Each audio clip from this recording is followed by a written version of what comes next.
it's crazy to think like there are journalists that I've been following since the beginning or even before then that are just now dead. I'm seeing them.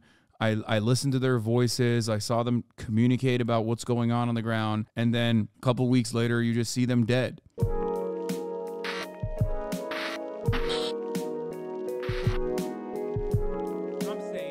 All right, let's watch this GDF video. Piers Morgan is wrong. I'm going to try and wrestle things back. Jeng, let me ask you a question. You mentioned genocide there. What Hamas is actually in its charter dedicated to doing is the purest personification of genocide. Well, it is. They want to see the eradication of Israel, and they proved on October the 7th they will kill as many Jews as they can possibly get their hands on. So that is pure genocide. What Israel is doing in return, I don't think meets the category of genocide, right? Because they don't want to get rid of every Palestinian. They don't want to kill every Palestinian. No. They want to kill every Hamas terrorist. Now, it only takes mere seconds to introduce a sentence, to millions of people, mind you, that contains numerous presuppositions that are faulty. Setting aside the fact that Hamas rarely invokes the Charter, according to a 2009 report from the United States Institute of Peace, a federal institution, which read, "The Charter itself contains statements that reflect a lack of hostility toward Jews on the basis of religion. For example, as Article 31 states, under Islam, the followers of the three religions, Islam, Christianity, and Judaism, may coexist peacefully and safely. Whether or not one accepts this statement as true, it is incompatible with claims of a religious obligation to kill Jews." Regardless, the report also states that Hamas has, in practice, moved well beyond its charter. Hamas has been carefully and consciously adjusting its political program for years and has sent repeated signals that it may be ready to begin a process of coexisting with Israel.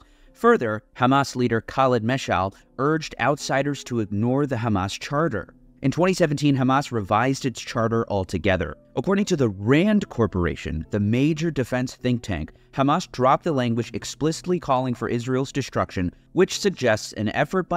It's always funny when, like, the absolute best information that you can get, some of the most reliable information you can get is from objectively biased sources that are vestiges of the American empire, okay?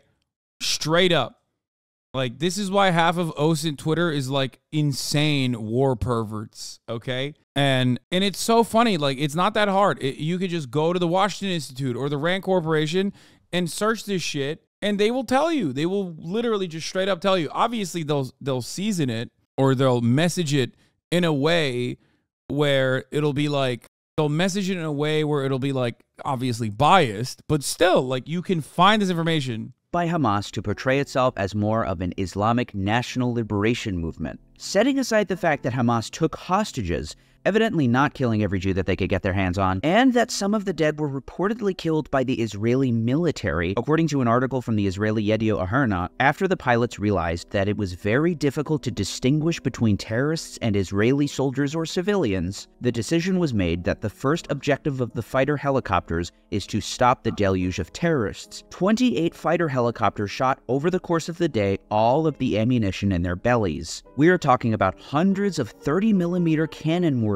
and Hellfire missiles. The frequency of fire at the thousands of terrorists was enormous at the start, and only at a certain point did the pilots begin to slow their attacks and carefully choose the targets.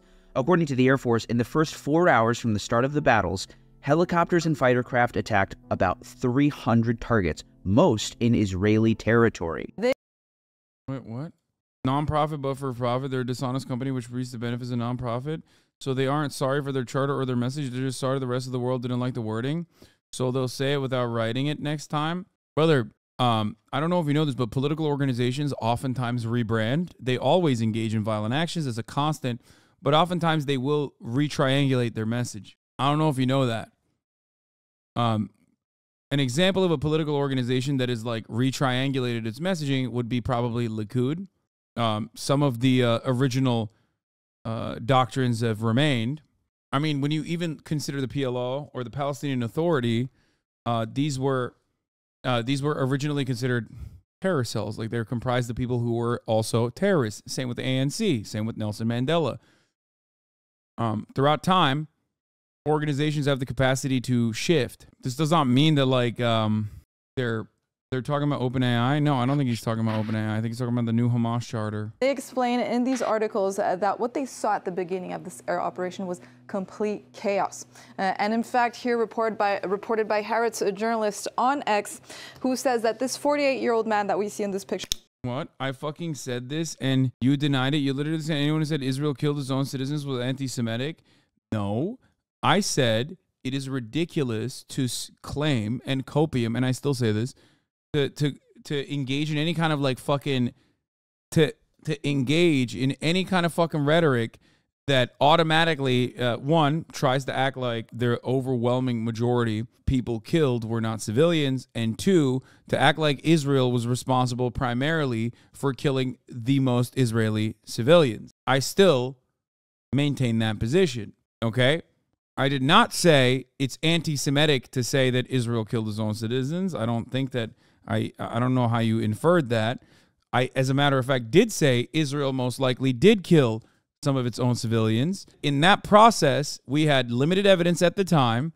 Some of the evidence came from Yasmin Parat from one of the kibbutz who had escaped the concert, who had said that tank artilleries and crossfire could have led to civilians dying in one of the kibbutzim. And I also did say that even the helicopters could have potentially killed some of the Israeli civilians that were most likely held hostage by, that were in the cars alongside Hamas militants. Okay? But this does not change the reality that there are still hundreds of civilians being indiscriminately fired at by multiple different Palestinian militants. That is the truth. That doesn't change that reality. And I want everyone to still personally understand it. That is the reality. I'm, of course, going to be very cautious in my reporting, especially when I know I got vultures at bay waiting for anything that they can clip out of context, okay? There aren't the very same vultures on the pro-Palestinian side, because the pro-Palestinian side is obviously very charitable and understanding of my position, okay? But there are, however, vultures on the side of no politics, really, but I guess you could ostensibly fill them under the category of Zionist Hasbara propaganda that are waiting for anything and everything they can to specifically clip out of context and say, "We got him, boys. He's lying." Was killed by the IDF after being mistakenly identified as a terrorist. Setting all that aside, Piers shows a fundamental lack of understanding of what genocide is. Perhaps this is an opportunity for others to learn as well. As the war grinds on, the IDF has been on a full-blown media assault. And as the humanitarian crisis worsens, it is of the utmost importance that we all have access to unbiased sources. I've been using this app and website by Ground News, and it's become my go-to resource to get the full picture. This article recently caught my attention. UN urges international probe into Israel-Hamas war violations. More than 50 articles were published on this in the last 2 days, and coverage is coming mainly from left-leaning sources. In fact, looking closer, I noticed the headlines differ based on politics. Coverage from the left emphasizes immediate possibility of starvation and a dire crisis, while on the right, headlines paint a less dire picture. It's interesting to look at the news this way, where a single word or phrase has the ability to shape public opinion. I've been following their timeline on the Israel-Palestine conflict to see how media coverage differs depending on political affiliation. I think what Ground News is doing is really important, and I encourage you to check it out. Go to ground.news/GDF. Subscribe through my link for less than $1 a month, or take advantage of their biggest discount of the year, 40% off their Vantage plan for unlimited access. Just to reply to these people's points, didn't Haaretz also confirm that the IDF killed a lot of civilians? No, they did not confirm that they killed a lot of civilians. The IDF, according to Haaretz reporting, the latest reporting on October 7th, they believe that the helicopter fire also potentially led to some Israeli civilians dying. They did not say how many Israeli civilians were killed by the attack helicopters. They simply said some of the Israeli civilians may have been killed by attack helicopters. Okay? Which is what I have. Get access to data-driven... Stop trying to make ethical reacts as a phrase happen. I mean, I'm memeing. ...information and support my channel in the meantime. Why would the IDF ever admit that they killed a lot of Israeli civilians? They would not. They did not even admit to killing a single Israeli civilian, as a matter of fact. That doesn't matter. It doesn't matter what the IDF admits. I don't trust the IDF as far as I can throw them. I don't trust the IDF at all. I do, however, trust journalists that write for a multitude of different Israeli publications that aren't the psychopathic ultra-Zionists that many assume them to be. They're not. They're still journalists. They might even be Zionist journalists who might even be biased towards Israel, who will still report truthfully because ultimately their position is to ensure that the victims and their family members learn about how their family members died. Okay? Embrace them and believe them. You must remember what Amalek has done to you, says our Holy Bible, and we do remember and we are fighting. Making the case that Israel is committing genocide is quite simple, as explained by Craig McIver, who made headlines for resigning from the United Nations. McIver was the director of the New York office of the UN High Commissioner for Human Rights. Usually the most difficult part of proving genocide is intent.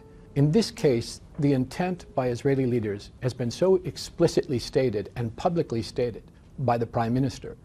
Yeah, for the record, like using Judaism as a coded way of like saying you want to do ethnic cleansing is not necessarily new for Israel. It played a prominent role in the inception of the Israeli state during Planned Dalet. So, you know, that is the modus operandi here, or at least a return to tradition in that of sorts. The president, by senior cabinet ministers, by military leaders. During the Nakba. That is an easy case to make. It's on the public record.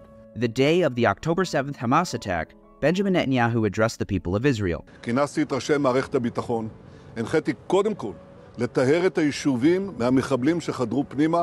הפעולה הזאת מתבצעת בשעות הללו. האויב ישלם מחיר שהוא לא ידע כמותו. Later that day, Israeli Energy Minister Israel Katz announced that Israel would shut off all electricity to Gaza, followed by, "What was will not be." We'll remember that it was on October 9th when Defense Minister Yoav Gallant announced, "No food, no water, no gas, it's all closed. We're fighting animals and are acting accordingly." Just days later, he told troops. Of course, we remembered that October 10th, IDF spokesman Daniel Hagari revealed that Israel had begun dropping hundreds of tons of bombs and that the emphasis is on damage and not accuracy. Later that day, Major General Ghassan Alian, head of the Coordinator of Government Activities in the Territories, explained, سكان غزة بدل ما يصدمهم الإشي عم بيحتفلوا مع هيك وحوش بشرية رايحين نتعامل كيف لازم مش راح يكون في عندكم كهرباء ولا مي بس دمار بدكم جهنم راح تحصلوا على جهنم. And Reservist General Giora Island wrote an article declaring that Gaza will become a place where no human being can exist. When asked about the ensuing humanitarian situation in Gaza, Israel's President Isaac Herzog stated, "It's an entire nation out there that is responsible." I sent these remarks to genocide scholar Martin Shaw of the University of Sussex, who said the comment shows a genocidal mentality, and genocide scholar Mark Levine of the University of Southampton, who suggested that the comment was the Israeli government alibi for treating everybody in Gaza as if they are Hamas. Mass murder is thereby legitimated. Herzog was pressed about the comment further. "You seem to hold the people of Gaza, the civilians of Gaza, responsible. That makes them legitimate targets." No, I didn't say that. Yoav Gallant has been slightly more unapologetic. A month later, amid growing tensions with Lebanon, he revealed, "It is the citizens of Lebanon that will pay the price of these kinds of mistakes. What we are doing in Gaza, we can do in Beirut." It's fair to say that the Israeli officials have been mouthy. It's hard to explain just how significant comments like these are. In the trial judgment for the case against Jean-Paul Akiyezu during the Criminal Tribunal for Rwanda, the chamber considers that intent is a mental factor which is difficult, even impossible to determine. This is the reason why, in the absence of a confession from the accused, his intent can be inferred from a certain number of presumptions of fact. Factors such as the scale of atrocities committed, or furthermore deliberately and systematically targeting victims on account of their membership of a particular group, can enable the chamber to infer the genocidal intent of a particular act. So there's a case to be made that even absent these statements, we could infer genocidal intent. Continuing with the Akiezu trial judgment, in a section regarding one of the Genocide Convention's core tenets, deliberately inflicting on the group conditions of life calculated to bring about its physical destruction in whole or in part, which the International Criminal Tribunal for Rwanda found should be construed as the methods of destruction by which the perpetrator does not immediately kill the members of the group, but which ultimately seek their physical destruction. The Chamber is of the opinion that the means of deliberate inflicting on the group conditions of life calculated to bring about its physical destruction in whole or in part include, inter alia, subjecting a group of people to a subsistence diet, systematic expulsion from homes, and the reduction of essential medical services below minimum requirement. This is essentially the smoking gun. We shouldn't have to explain just how Israel is self-evidently executing exactly every one of these criteria, but sadly we will now. Now, it should be known, before October 7th, Gazans were already on a subsistence diet. In 2012, Amira Haas wrote for Haaretz an article confirming the existence of a so-called Red Lines document drafted by Ehud Olmert's cabinet in 2008, shortly after the beginning of the ongoing blockade. The Red Lines document calculates the minimum number of calories needed by every age and gender group in Gaza, then uses this to determine the quantity of staple foods that must be allowed into the strip every day, as well as the number of trucks needed to carry this quantity. On average, the minimum worked out to 2,279 calories per person per day. From this, they reduced the quantity of fruits and vegetables, milk, and meat and poultry. Echoing what attorney Dov Weissglass, a senior advisor to Olmert, said in 2006, the idea is to put the Palestinians on a diet, but not to make them die of hunger. Amira Haas continues, the drafters of the Red Lines document noted that the quantity of fruit and vegetables Gaza could produce for itself was expected to decline from 1,000 tons a day to 500 within a few months due to the Israeli ban on bringing in seeds, as well as the ban on exporting produce. They predicted a similar fate for the poultry industry, but they didn't propose any solution for this decline. Even with this generous allotment of calories, then Gaza director for the UN Relief and Works Agency, Robert Turner, complained, food imports consistently fell below the red lines. This trend continued. Before October 7th, 63% of the population was considered food insecure, according to the World Health Organization. This was with 500 trucks entering Gaza per day. Harvard economist Sarah Roy, considered the foremost expert on Gaza's economy, wrote in a recent editorial, there is a desperate need for basic resources in Gaza, including food. Despite this, the first aid convoys weren't allowed into Gaza until October 21st. According to the United Nations Office for the Coordination of Humanitarian Affairs, by November 7th, a total of 650 trucks had entered Gaza, or 36 trucks per day. Essential items such as rice, legumes, and vegetable oil have almost disappeared in the market. Wheat flour, eggs, and dairy products are no longer available in shops across Gaza. And by November 7th, the amount of drinking water entering Gaza could only serve 4% of the population. Not surprisingly, there have been a growing number of reports indicating that people are drinking seawater and contaminated water from agricultural wells. Roy concludes that Gaza is approaching a state of total collapse, and this collapse is undeniably one of choice. The Associated Press painted a grueling picture of the situation on the ground for families searching for food. Supermarket shelves are nearly empty. Bakeries have shut down because of lack of flour and fuel for the ovens. Gaza's farmland is almost inaccessible, and there's also the bakeries that didn't shut down, that were forcibly shut down with rockets. Little in produce markets beyond onions and oranges. Families cook lentils over small fires in the streets. You hear children crying in the night for sweets and hot food, said Ahmed Khan, a photographer at a shelter in the southern town of Rafah.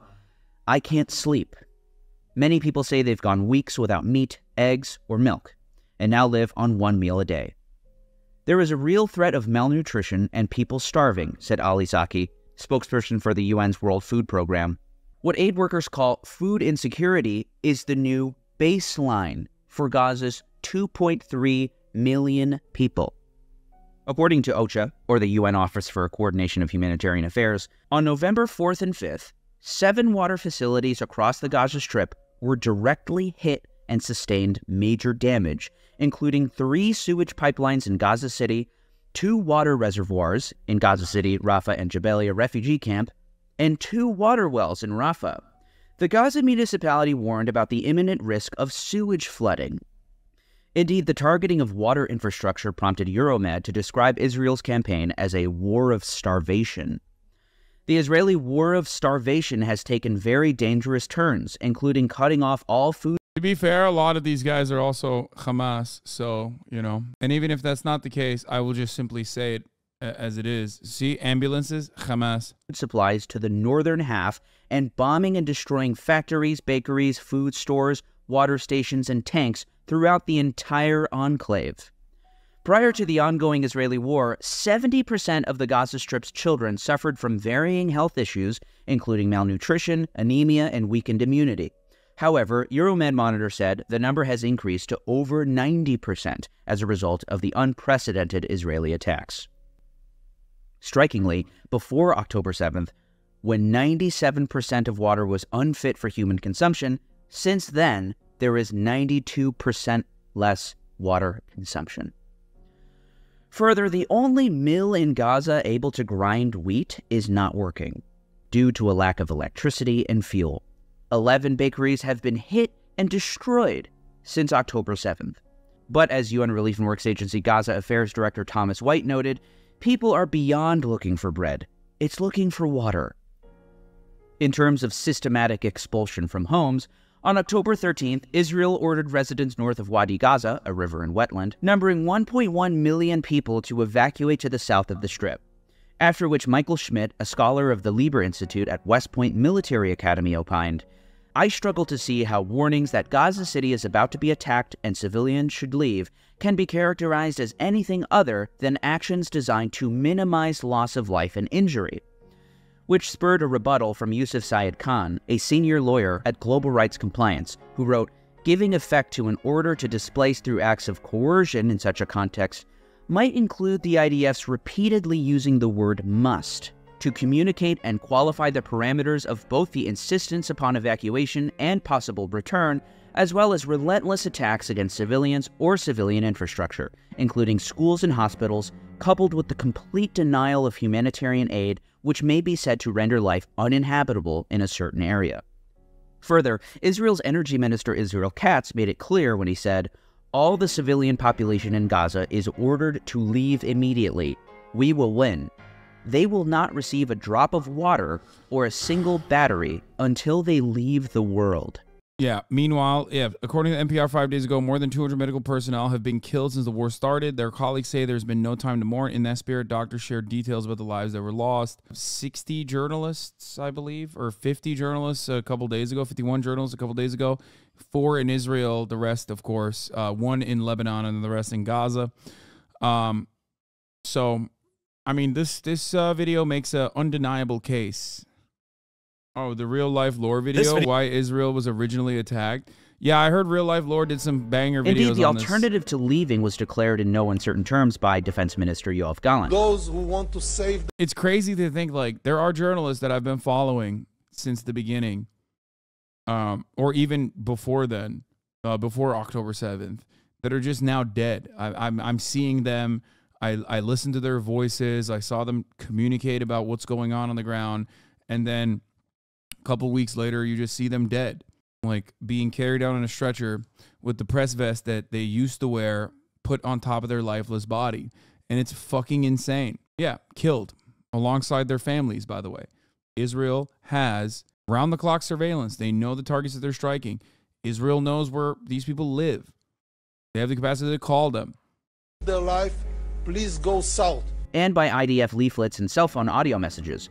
Your presence north of Wadi Gaza puts your life in danger. Whoever chooses not to leave North Gaza to the south of Wadi Gaza might be identified as an... You're in just as much danger as them being an on-the-ground reporter yourself. I love that we're slowly but surely uncovering steps of genocide and psychopathic edgelords with no will to live other than just like to carry on the tradition of trying to make everyone as miserable as themselves because their family doesn't invite them to Thanksgiving dinners and acts like they literally do not exist or that they have died, come in here to try and fucking repeat idiotic things that I never even fucking said or meant. Everybody knows that I've never actually left and done on the ground reporting in fucking Palestine.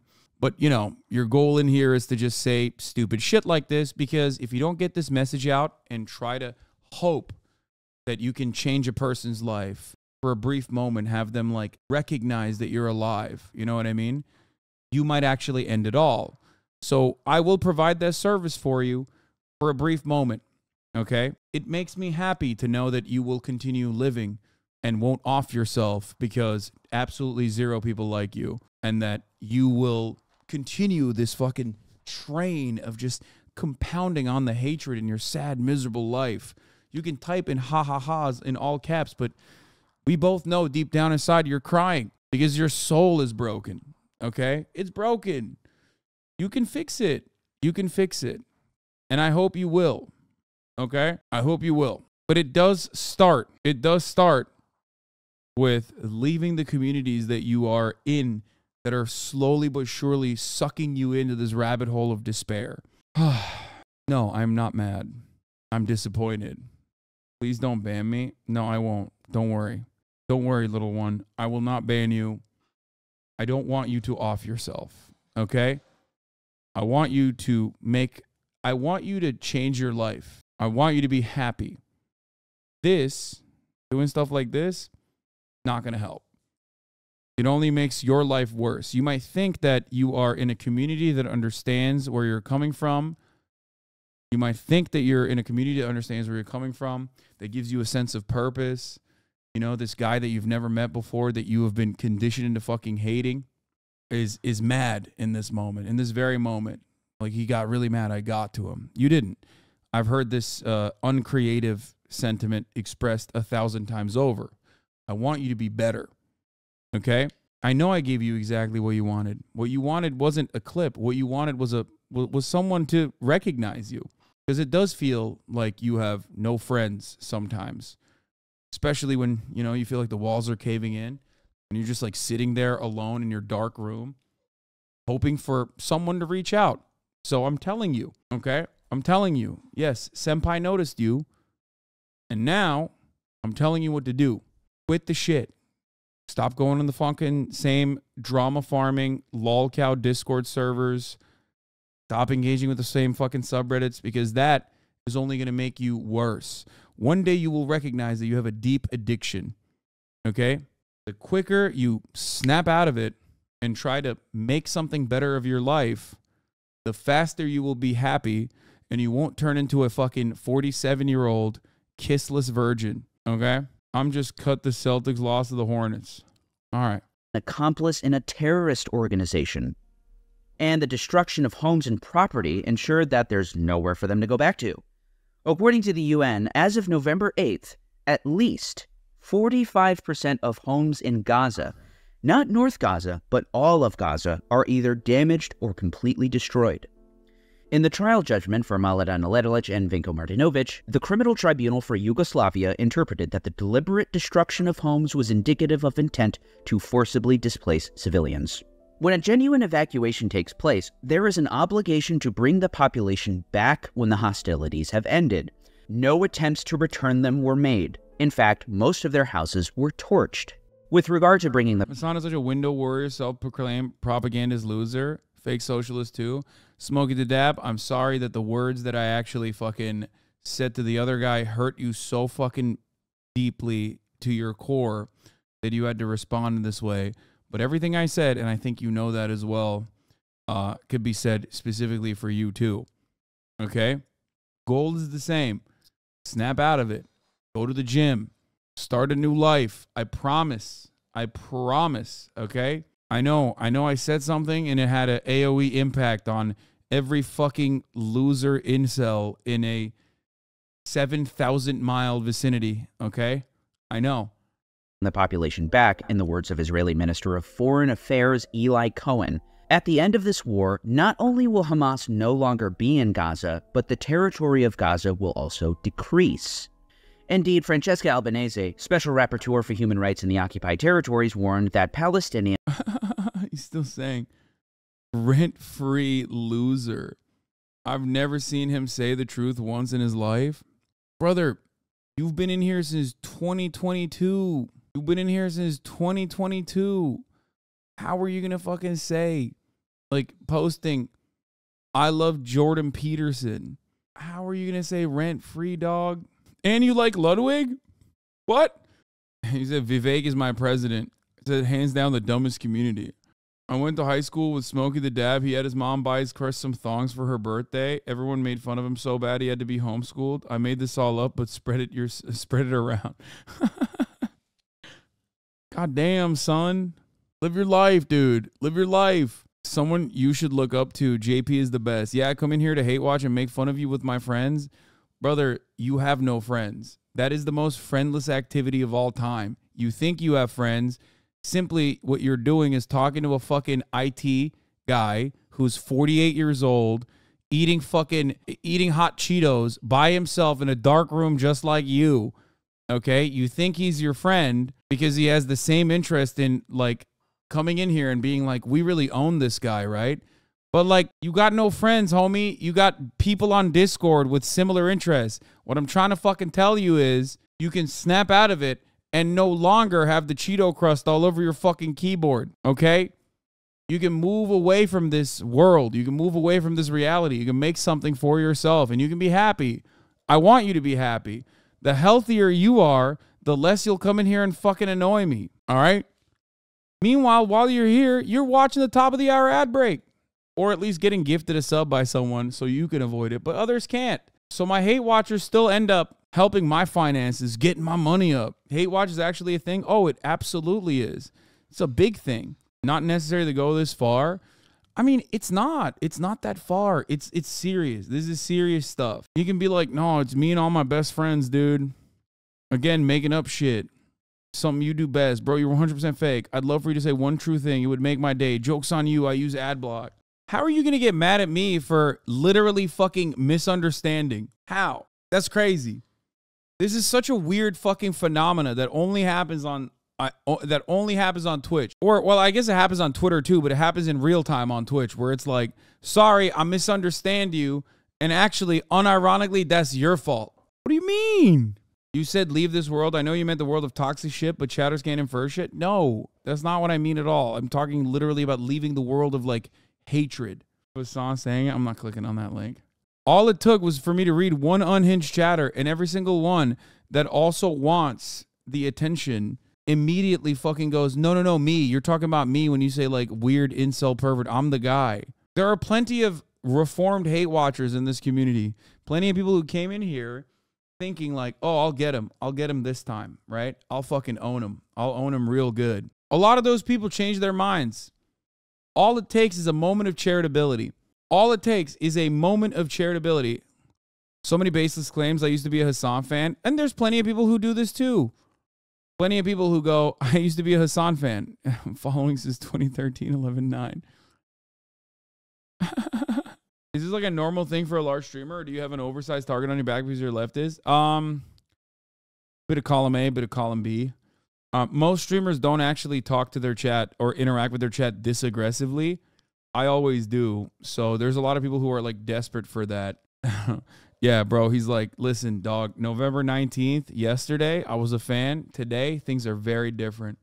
But anyway, I have 3 main reasons why people hate watch you. Let's hear it. How come you never bring up the positive comments like this? Because you guys all fucking yell at positive commenters. 1, you won't play Spider-Man 2. Fuck, he got me. He's true. Son of a bitch. Anyway, there's certainly a lot of people who are also on the I used to be a Hasan fan train as well. I had a much larger audience in different points in time when a lot of people would come in here and watch, especially during COVID, and were like kind of finding out what their perspective was, like what their political worldview looks like, right? They come in here, then they maybe hear something that they don't agree with where they're like, oh, well, I don't think this corresponds to my worldview. Whether it's like something I've said, like, you know, the fact that Walgreens CEOs are most likely lying about fucking mass retail theft being a major issue. Now, I've been vindicated on that, but it doesn't matter because if you were already If you already had made up your mind about theft and you were like, oh, this guy personally thinks theft is fucking pog, right? You just go, all right, well, let me seek out if there's other people out there who are saying the opposite. And then they see people, there's plenty of content creators out there who will mislead you. You know what I mean? And they just go and they go, all right, well, this guy says fuck Hasan and I kind of don't agree with Hasan. Maybe he's right. I wasn't a hate watcher, but speculative, and I have to say, please stick around. Hasan is very well read, informative, and funny. I was a shell of the person I was in high school, and Hasan helped me rediscover my curious side and help me inform myself. If you hate him, at least give him a chance, and also check out the great learning resources he references. Aw, thank you. Yeah, I talk about so many divisive topics. It could be on anything: theft, gambling, sex workers, making fun of hogs, taxes, socialism, Bitcoin, NFT. There were moments over the course of many, many years where you could have picked up one issue that you thought was very important to you that you didn't agree with me on, and it shattered your world, and it made you very angry, and it caused you to not be charitable. And there's plenty of, God knows, there's plenty of content out there who will fucking owe me. Oh, trans topics is another very divisive one, you know? Is another very divisive one.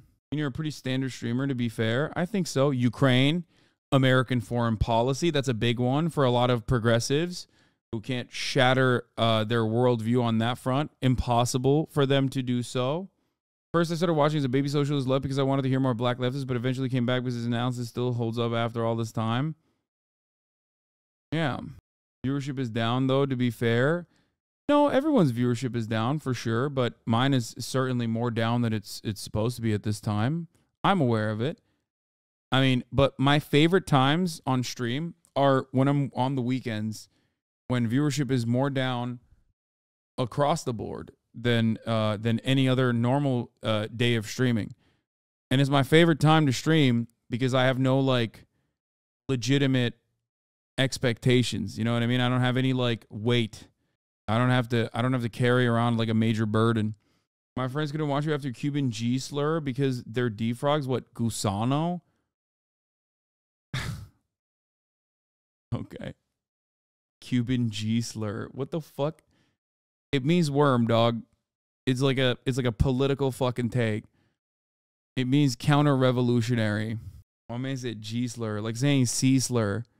That is always funny when you got the N-word manifesto guy talking about slurs and how inappropriate it is while simultaneously advocating for the right to be able to say the N-word as a white guy. Yeah. Are in grave danger of mass ethnic cleansing.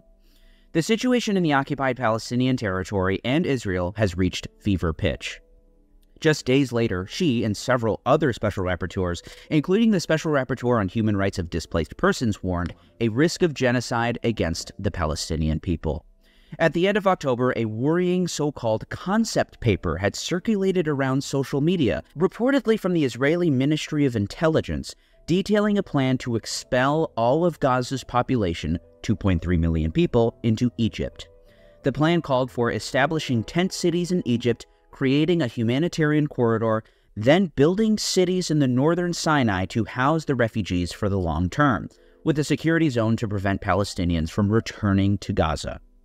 Prime Minister Benjamin Netanyahu's office played down the report compiled by the Intelligence Ministry as a hypothetical exercise. But, according to the New York Times, Israel has quietly tried to build international support in recent weeks for the transfer of several 100,000 civilians from Gaza to Egypt for the duration of its war in the territory, according to 6 senior foreign diplomats.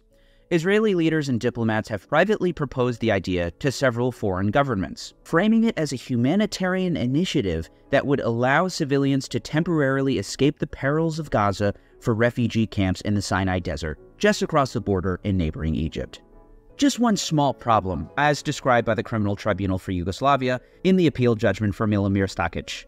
Although displacement for humanitarian reasons is justifiable in certain situations, the appeals chamber agrees with the prosecution that it is not justifiable where the humanitarian crisis that caused the displacement is itself the result of the accused's own unlawful activity, With regard to Bosnian Muslims, the displacement was involuntary, and that, to the extent it had a humanitarian purpose, this was only because of a humanitarian crisis that the appellant himself had deliberately caused. Oh shit, dude, it doesn't work that way. You can't just you can't simply say like, oh, well, we caused a humanitarian crisis and now people are leaving through the humanitarian corridor. Oh, that's called forcible displacement. Damn. Finally, we have the reduction of essential medical services below minimum requirement. Well, Human Rights Watch on November 14th called for Israel to be investigated for war crimes. The Israeli military's repeated, apparently unlawful attacks on medical facilities, personnel, and transport are further destroying Gaza's healthcare system and should be investigated as war crimes. Hospitals have run out of medicine and basic equipment, and doctors told Human Rights Watch that they were forced to operate without anesthesia and to use vinegar as an antiseptic. Indeed, a doctor at Al-Aqsa Hospital told Human Rights Watch there is a huge shortage of medicines. No electricity, no diesel, no solar, no water to drink or to use. Human Rights Watch reminds us that the International Criminal Court's Rome Statute prohibits as a war crime intentionally directing attacks against medical units and transport. In a staggering example, the International Eye Hospital in Gaza City was hit 2 different times on 2 different days by what Human Rights Watch described as a large airdropped munition. The hospital posted on Facebook that the International Eye Hospital no longer exists. It has been completely destroyed.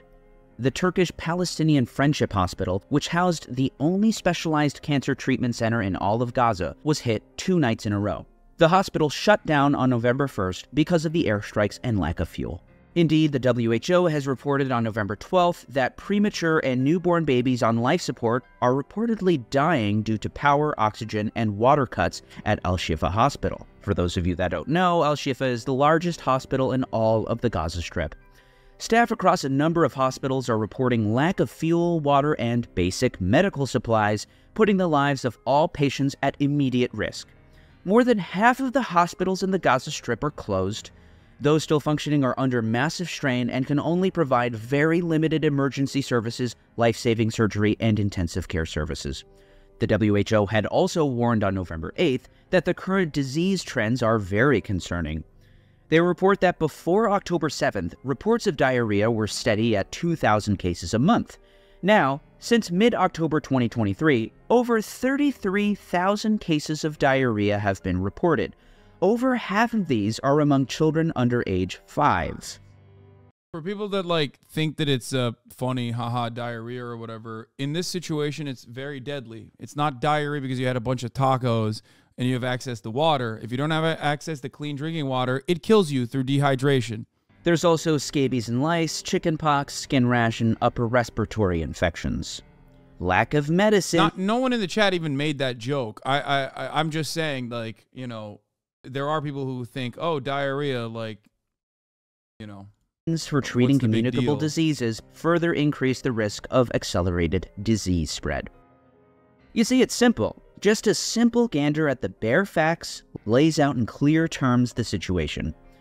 When compared to the standards upheld time and time again in the criminal tribunals which convicted others of crimes against humanity and genocide, it begs the question, why doesn't the International Criminal Court issue arrest warrants for Yoav Gallant and Netanyahu and Israel Katz and others? It's not complicated, it's genocide. Hey everyone, thanks so much for watching, and if you found this video helpful, here's how you can help. If you're watching on Twitter, give me a follow at GDF on X. If you're watching on YouTube, subscribe to GDF. Please become a patron. Just look up GDF or go to patreon.com/GDFofficial. There you can join my Discord and follow news with all of us in real time. There's also several exclusive videos there. I also accept donations. But most importantly of all, share this video, like this video, and follow or subscribe whether you're on Twitter or on YouTube. The GOAT, GDF, criminally underrated channel. Anyway, well, I guess that's it for today, folks.